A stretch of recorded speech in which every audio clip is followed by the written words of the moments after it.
What's the worst thing you've had or seen done by someone who was supposed to be a professional?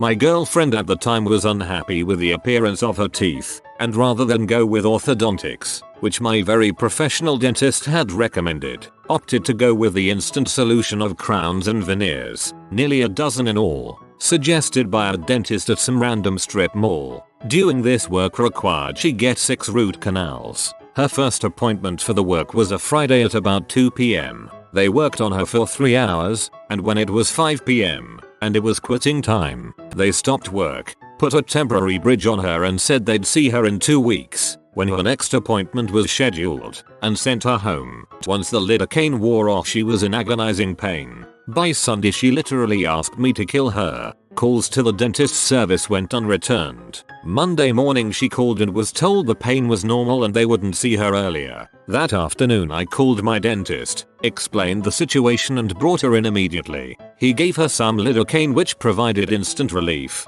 and then took the temporary bridge off. Next he said out loud holy crap and told his assistant to get the camera, and took about 50 pictures. He left and went into his office, and then came back, put the temp back on, gave her a script for Percocet, and told us to call her dentist again and make an appointment. We did, and it was scheduled for 7 a.m. the next morning. Apparently they had started 6 root canals on Friday, but not completed any of them. Just opened the tooth and exposed the nerve, but not actually destroyed it, and left the tooth open with a minimal packing but no actual filling, and expected my girlfriend to live with that for 2 weeks with no pain meds. I talked with my dentist about it on a later date, and according to him this was about the single most painful thing a dentist could do to a person, and had they not taken the appointment the next morning he was going to hand the pics over to the state's ethics review board. Had a gynecologist cough straight into my vag. Didn't cover her mouth. Didn't turn away. Just spread my legs and coughed. Had a gynecologist tell me I was a S for having an IUD and that's why I was having unrelated health issues. He retired several months later, so I'm hoping he was just going senile and wasn't actually that mean. Girlfriend's parents saved money on their room addition by hiring a handyman to install the bathroom fixtures instead of a plumber. He mixed up the hot and cold pipes. It's really odd to sit on a toilet full of hot water, feeling the steam rise on your ass. Sounds like it would be strangely luxurious in winter. I had a teacher in college that took points off my essay for misspelling ludicrous. She didn't know it was a real word and thought I was referring to a pop artist. Had a professor lose my final. When I emailed him about why I was failing, he said, well, you should have been there for the test. After trying to convince him I wasn't, him not believing me, I showed up to his office and demanded he allowed me to go through the scantrons. He threw the pile at me and rolled his eyes, thinking I was using this as a last resort. Nope. Almost 1,200 scantrons later I pulled mine out and put it on his desk. I made him run it through the machine as I watched. A doctor once prescribed me beta blockers to treat anxiety. On my follow-up appointment I asked him about one of the side effects. He asked me what drug I was on. I explained it was the one he had prescribed the week before and told him the name of it. Dude proceeds to open a book of prescription drug information and then tell me I probably shouldn't be taking it because it could be dangerous. I haven't been back. I had wrecked my mountain bike on a South Mountain trail and ripped open my arm pretty good. I also broke 2 rims, cracked my helmet, and blew out my front shock. I was in and out of consciousnesses on the road to urgent care. Because it was early Sunday morning, the first 2 places we went to were closed and we ended up at a little clinic. This young doctor, 3 years out of med school, cleaned my wound, pulled all the rock and dirt out of my skin, and then stitched up the large flap of skin that was torn back. He gave me 2 pain pills and told me to have a good day. Well, apparently you are not supposed to stitch wounds up like that and are supposed to let them drain breath. I went in 2 days later to get more pain pills because my arm hurt so bad it was keeping me up at night. The doctor on staff told me I had to be admitted to a hospital with an hour immediately because my whole arm was infected and it was starting to reach my lungs. I had a massive infection that ended up hospitalizing me for days, and then I had to have a surgery where they removed a good part of my forearm tissue to let it all regrow. I spent more than a month packing and cleaning out a dollar-sized wound as my tissue regrew. Worst experience of my life. There are always people graduating at the bottom of the class. Professional roofer didn't seal the roof off properly at the end of the day. It rained hard that night. My parents' attic filled with water. Babysitter dropped my little brother, breaking both of his arms. Even worse, she made him stop crying and just covered him with a ton of blankets. When my parents got home, she just took the money and left without a word. My parents didn't find out until later, when my brother just kept quietly sobbing but couldn't move his arms.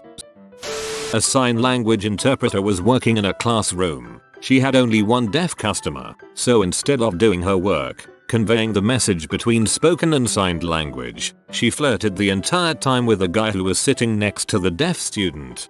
Oh yeah, I had that happen in one of my college classes. But in my case, the guy was also deaf, and he didn't care about the class because it wasn't a requirement for his major. So the interpreter he flirted via sign for a few classes until I complained because I was getting too far behind on the coursework trying to lip read the teacher. The next week we had a new interp.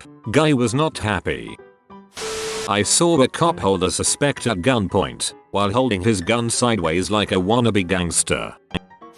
My wife went to a professional conference out of town when she was 7 months pregnant with our first child. It was about a 4-hour drive from home and she was a little concerned, so she asked me to go with her. She didn't consult with her OB-GYN. While we were there, her water broke. We went to the local hospital and they said she was going to be bedridden for the next several weeks. So unless we wanted to stay there, we should get in the car and drive like heck back to our hometown. When we got home we went directly to the hospital and they admitted her. They kept her in a bed with her feet higher than her head and checked her several times a day for infections. Her OB-GYN was nowhere to be found. My wife was an RN at the same hospital where she was staying. Her friends, other RNs, would come by and chat with her frequently. They let her know that the OB-GYN was mad at her for leaving town without telling him and bitching to everyone in the hospital about her. After she'd been there for a couple weeks, the OB-GYN showed up. I was in the room, along with several of her friends. He smelled strongly of alcohol. He walked up to the bed without saying anything while pulling on a glove. He pulled up her gown and jammed his hand in while everyone was standing there. He then made a few incomprehensible sounds and stormed out. We didn't see him again for a couple weeks. The tests for infection finally came back positive, so they were going to induce labor. Her OB-GYN showed up, and even though the staff doctors said she could deliver normally, her doctor insisted she needed a cesarean section. My wife was really disappointed, but we went along with what he said. We later found out he wanted her to have a cesarean because he had a tea time that afternoon and didn't want to miss it. When I was a teenager, I ended up having to have my first root canal at a new dentist because my father had switched insurance plans. Everything started out normal, but after about an hour into the procedure, the dentist told me that she needed to step out for a moment. At that moment, I still had one of those metal filing toothpicks stuck up into my tooth, so she told me not to close my mouth. I sat there and kept it open for over a freaking hour. Apparently she had gone off to do a procedure on another patient because my root canal had run over the time she had allotted for it. Surprise, surprise. My tooth had somehow become infected in this time, and I had to wear a temporary crown for a week and not eat anything that wasn't room temperature while I took antibiotics. When I finally got the permanent crown, it ended up being the brightest shade of white that they had. I still haven't been able to get my other teeth to match it without professional whitening. An electrician touching exposed wiring to see if it was on. I should also mention that he had only 3 fingers left on that hand. My husband worked with a cook that was nasty, looked dirty, drank during work hours and ate all the jamon iberico, 50-60 euro kg. He claimed to have owned a restaurant before. One day my husband went into the kitchen just in time to stop this guy pressing the start button on the microwave with a huge metal tray inside. When my husband started yelling at him, the guy asked how was he supposed to know you can't put metal inside a microwave oven. Just because they owned a restaurant doesn't mean it was successful or good.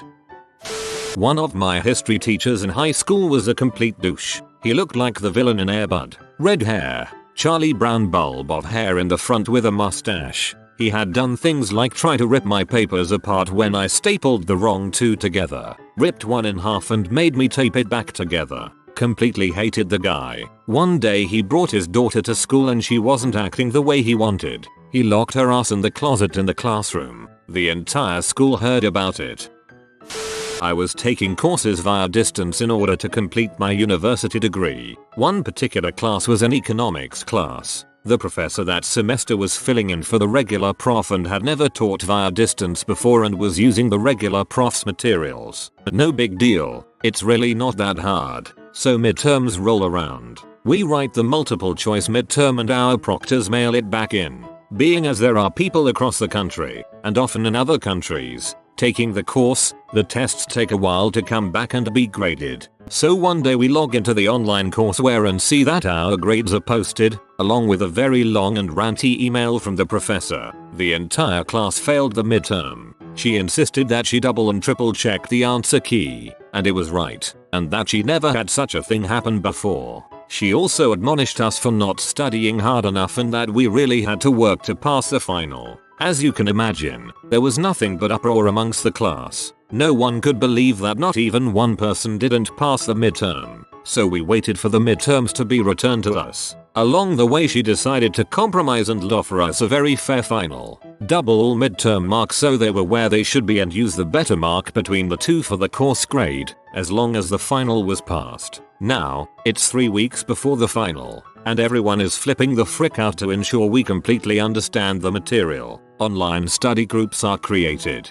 Questions and discussions abound. Then midterms began arriving back at students' homes. We began posting questions about the answers. Why was X wrong for questioner? The professor gave very lengthy and detailed answers for the first few that had been posted. We were confused. The answers she had given us were to questions that weren't on our midterms. The professor went silent after berating us for being idiots and insisting it wasn't her fault. The professor profusely apologized for inadvertently correcting all the exams using the answer key for a different version of the exam. Best clusterfuck ever.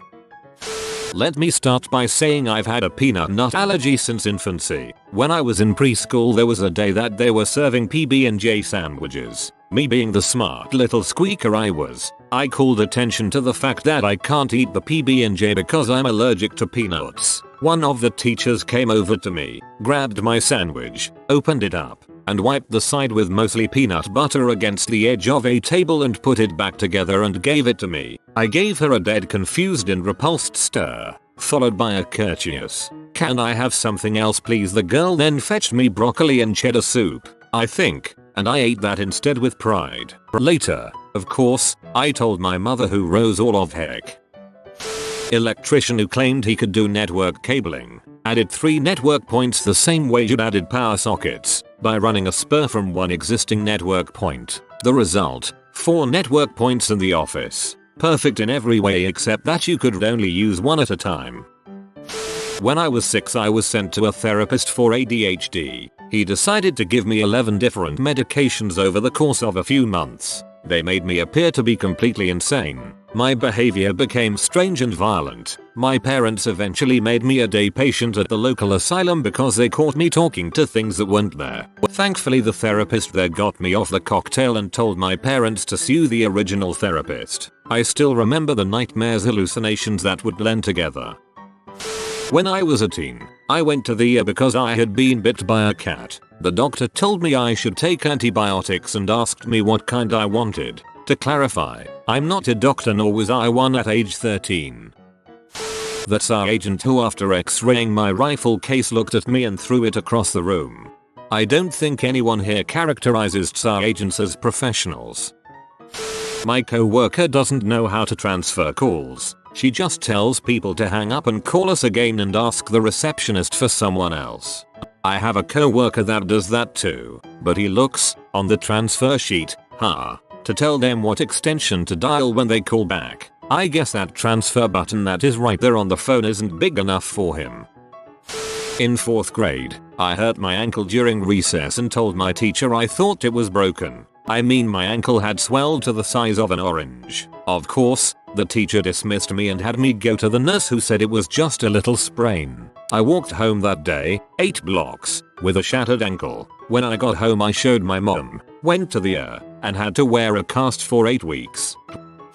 I was subbing for a teacher's aide one time, and she kept pronouncing the word chameleon. The word was chameleon. My health teacher would pronounce groin as groin, and when we corrected her she just stared over her glasses and said, "Well, that's how it's spelled." I applied for an apartment at a nice apartment complex in my town, and several months later I got a phone call about a maxed out credit card I didn't own. As it turns out, the guy who processes credit checks was opening credit cards with the info on rental applications and maxing them out. He was genuinely surprised when he got caught. He had over 50 stolen cards when they arrested him, according to the arresting officer. I've seen a consultant neurologist attempt to bamboozle a newly diagnosed patient onto a drug trial which had leukemia side effects, including several deaths on his previous trial, with the sage words, "Yeah, but they can cure that now." Also thrown into this was a load of used car sales techniques, including writing down remission rates on a piece of paper, then dramatically crossing them out and writing 100% in giant text. I suspected he was going to throw in free rims. When working in a salon, this one girl would burn women on purpose with a curling iron if they annoyed her. She didn't last long. Went to the doctor's office to pick up my blood test results. Doctor came into the room shaking his head saying, "Wow, this is not good. Not good at all." I started to panic. He then alerted me about how some baseball player got hurt and his team was doomed. I never thought a doctor would do something like that. I roll. But for that 30-second span I was convinced I was a dead man walking. Also never went back to that doc again.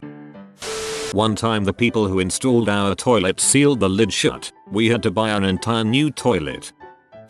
Mid-1990s Texas. My cousin and I grew up as poor hicks. She had a coupon for a JCPenney haircut, but the nearest store was an hour away in Texarkana, Texas. My poor cousin and I drove an hour and a half for her to get the most fricked up version of a Jennifer Aniston shag. The hairstylist did the entire style pretty much one-handed, since her other hand was preoccupied with eating a large batch of homemade fried chicken drumsticks out of a giant Tupperware container. She ate the entire 30 minutes it took to cut her hair. Not KFC or delicious Popeyes, her own stash. The hairstylist motioned as often with the scissors as she did with the drumstick and kept poking my cousin's scalp with the greasy end of the chicken. She sat there and cried, both of us too timid to say anything, while the stylist continued gesticulating wildly with poultry products.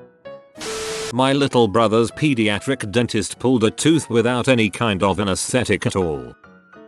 You have been visited by the water papa. You will be blessed with sunny beach days, but only if you comment "swim safe, papa." If you are new to the channel, you can subscribe. I publish new videos every day. Until then, check out another video, or don't. Either way, have a great day, you magnificent people.